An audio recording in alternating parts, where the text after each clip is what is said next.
A lot of you know that in my own life I've been very involved with orphans and widows now for about 10 years, mainly in Southern Africa, other parts of the world as well, but mainly Southern Africa. And this has become not only a terrific and engaging calling in my own life, but I'm discovering as time goes on that more and more people are beginning to, if you will, rediscover the plight of orphans and widows. It's almost as though they were lost for a period of time. Well, no more. And I keep running into terrific people who are doing a great job. And one of them is our guest today.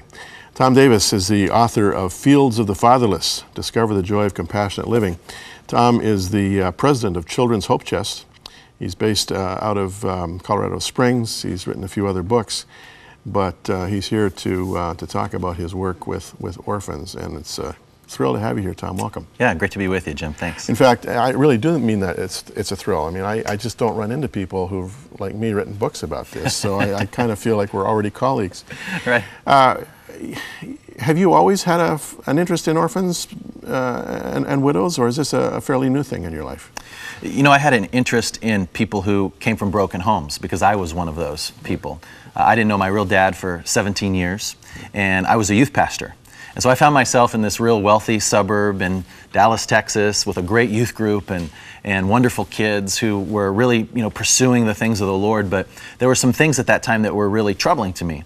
And one of them was that Dr. Dobson was saying that about 80% of Christian young people who grew up in the church and who were in youth groups were leaving their faith when they went to college. And the second thing was that we would do these big events, whether they were bringing in big bands or big speakers, and the kids would have a real encounter with God, but a week later that would wear off. So I started to just comb the scriptures, and I've got a master's degree in theology, and I was like, Lord, there's got to be something that will stick. And all of a sudden these verses started to just literally be illuminated to me that we brushed over in seminary. Verses like James 1:27, pure and undefiled religion is taking care of widows and orphans in their distress. And I started to see this all over the Bible, not just in isolated verses like that. So in the mid-90s, I took a group of about 35 young people and parents to Russia, and we did a camp for orphans.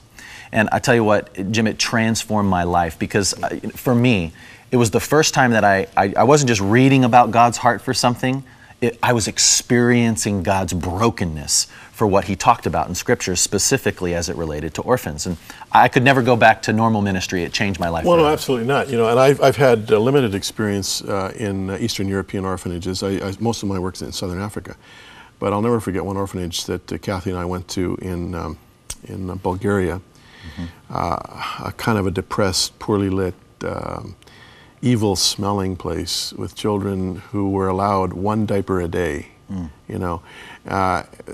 When we walked in, they just clustered around us, and I knew what I was doing. I picked them up, and I knew that I'd hardly be able to wrench them out of my arms. They hang onto your neck. You know what it's like. Or you'll have 5 or 6 kids in each hand. Mm-hmm. But I fully relate to what you're talking about. Now, what about your family? How did they feel about this? Well, I was newly married. Oh. And 22 and 26 years old. So no kids at that point. We had a 7-month-old who was with us on the trip. Oh. And my wife, she's got a really incredible story. I mean, her parents, they were killed, and so they were orphaned. 6 kids were orphaned, and so she had just as big of a heart as I did for this. But what struck us is, and you described those conditions, which are deplorable. But I also found out that here are these beautiful kids. I mean, a lot like our kids, my kids, your kids, Canadian kids, American kids, and at 15 to 16, they were kicked out of the orphanage. 15% would commit suicide within 2 years. 70% of the girls would end up as prostitutes because of hopelessness. There's just no way for them to survive. And I couldn't get that out of my heart because I saw here are these kids, these are God's children. I mean, that was what really impacted me. These are kids created in God's image and through no fault of their own. Here they're throwaways. I mean, they're going to live a life of destruction. They're going to get caught up in this child sex slave industry because they have nobody to protect them. And I just couldn't shake it. And so out of that experience, we ended up, there was this little 10-year-old girl we met there. And I'll never forget, I came down the stairs of this old communist Russian building, and my wife's standing there holding her hand, and she grabbed my hand, and that was the end of it. And I couldn't picture that little girl going out into those circumstances. And so a year later, we ended up adopting her. And so she's now, 22 and married. And but that was where it started for me. And then it just became a journey of I kept having to go back and kept having to do something because I knew that this is something that God was passionate about. So let me just recap to this point in time. Your wife's an orphan. You're an orphan, basically. You didn't meet your biological dad till you were 16, right? It was 17 years before I met him. 17. So now you're in this orphanage. You're blown away by what you see, and you decide to adopt a little girl. Sounds easy, but it's not, right? Adopting?